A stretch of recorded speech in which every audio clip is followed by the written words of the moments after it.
Hi, this is part two of our series on federal fiscal or appropriations law. In the first video, we provided an introduction to this framework of fiscal law and introduced the concept of appropriations. And appropriations, in order to be valid for a given object of expense, need to meet three criteria: that object is something that the appropriation said could be bought. It falls within the purpose for which the appropriation was provided. That the obligation of the funds occurs during the time period during which those funds are available, and the dollar amount is within the upper bounds of the appropriation or the apportionment. This segment concentrates on the purpose aspect. And that's been codified in federal law in Title 31, Section 1301A of the U.S. Code, and it says appropriations shall be applied only to the objects for which the appropriations were made, except as otherwise provided by law. Okay, seems simple enough. In practice, you're out there in a government agency and you have a need to buy something. Well, how do you know whether or not this object falls within the scope of the appropriation that you've been given? Some appropriations are very specific, some are very general. So we start with the language of the appropriation itself. Is this thing that you intend to buy specifically mentioned in the appropriation? If that's the case, you're good to go, right? In other cases, the appropriation may provide very broad language. In the military, operation and maintenance is a fairly broad appropriation. In other agencies, the salaries and expense account is fairly broad. And you look at whether or not this object of expense falls within that broad category. The other thing you might look at is the language of the authorization. Many appropriations have a corresponding authorization act that authorizes certain programs to exist and functions to exist in that agency. And that authorization may provide some clues as to whether or not the appropriation that was sort of matched to that authorization includes this thing you intend to do. The other thing to look at is other federal law within Title 31 and other titles in the federal code.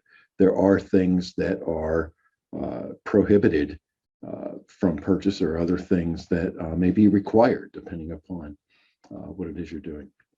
The other thing you might want to consider is the expense investment criteria. Is the thing that you are acquiring a day-to-day expense, or is it a capital item designed to benefit future periods of time, and perhaps that would require using a different appropriation?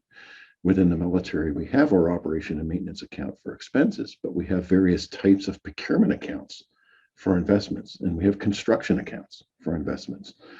So we would want to look at that. The other thing to look at is the budget justification. If the agency put together a budget justification document with a couple of pages of description of the activities, and that budget line item was funded in the appropriation, then the presumption is that Congress intended that you do what you propose to do in your budget. So if you propose to do something in your budget, Congress did not modify it, but funded it as requested, then the presumption is that they intended what you proposed. Right? And a specific appropriation always trumps a general appropriation. So we have our O&M appropriation that's pretty broad, but there are some specific appropriations that might provide for things that otherwise might look like they fit within that general appropriation. And we'll look at an example of how to apply that. And lastly, like many other areas of the law, precedent is important. Have you bought this thing before within this same appropriation? And was that deemed legitimate? If so, it's probably still legitimate, right? Or has this been denied sometime in the past? Has some other agency done this with a similar appropriation? And so we'll want to look at all of these things. When all else fails, all right, we turn to what we call the necessary expense doctrine. And this is a legal test that's been developed out of that language in the US Code. And the test says where an appropriation is made for a particular object, it confers the authority to incur expenses which are necessary or proper or incident to the execution of that object, with two exceptions, unless there's another appropriation which makes more specific provision for that, or unless it's prohibited by law. Another way to think about this is that the agency has reasonable discretion in terms of determining how they want to carry out the object of an appropriation. Appropriation says to do X. Here is funding available to implement this program. Well, the executive branch has some discretion as to how to go about doing that and what sort of things need to be acquired in order to carry that out.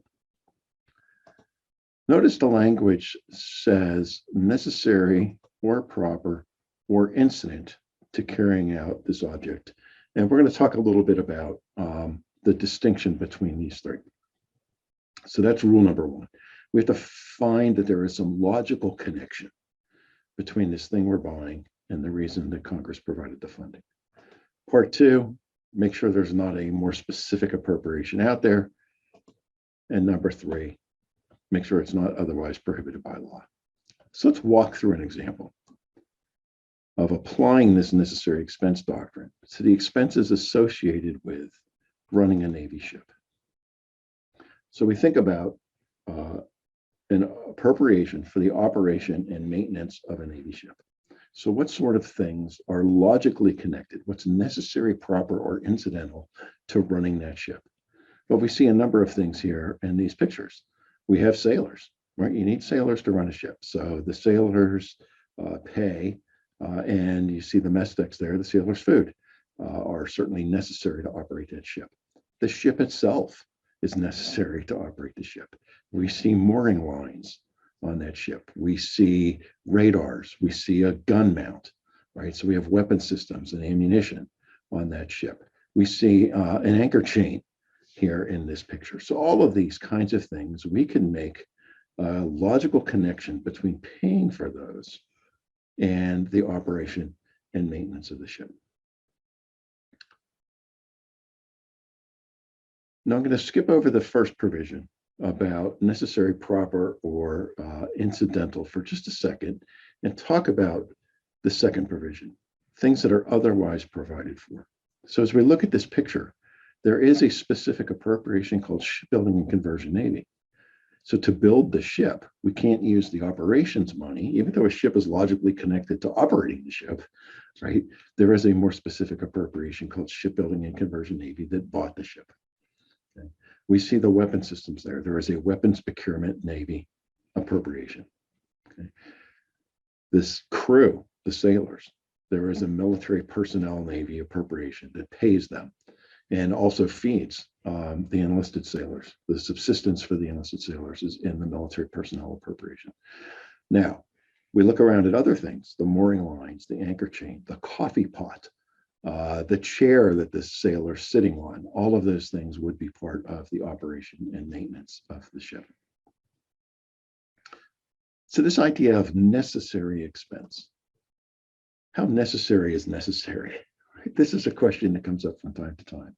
And we can judge this too narrowly if we limit ourselves to only the most efficient way to address an issue, or things that are vital, or only the best alternative. Then we are being overly restrictive. Right? Legally, we can be inefficient. Legally, we can be ineffective. It's not good management, but we are within the boundaries of fiscal law if we can make a logical connection to this thing we're buying and the reason that funding was appropriated. We're not limited to only the best alternative. We could go with the second best alternative for if it makes sense, if we prefer to do that. Now, we could also be too broad with this, right? Just because something's important doesn't mean that you have an appropriation that's available to pay for it. Just because the commanding officer wants it or some senior official wants it doesn't mean you have the funding available for it.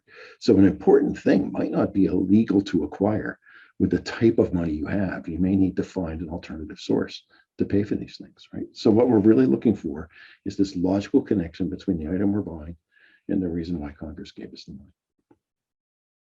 It was also mentioned that we have expense type appropriations for day-to-day costs, the running expenses, salaries, supplies, travel, utilities, rents, those kinds of things. And we have capital accounts to purchase major end items. And so there is a expense investment decision logic that helps us determine which appropriation we should use. And what we classify as expenses are those things related to the day-to-day operation of the agency, salary, supplies, and services. And we have expense type or investment type appropriations, procurement, construction type appropriations for things intended to benefit future periods. Now, there's a dollar threshold that separates these two. If the unit or system that we are buying costs less than $250,000, we generally treat it as an expense. If it costs more than $250,000, we treat it as an investment. And what's the logic behind this? The logic is that Congress wants to see on an individual line item basis in the budget major purchases, and they define major as more than $250,000 a piece. Everything else less than that can be rolled up in these broad categories. And so we budget for investments on a line item basis. We buy the individual object.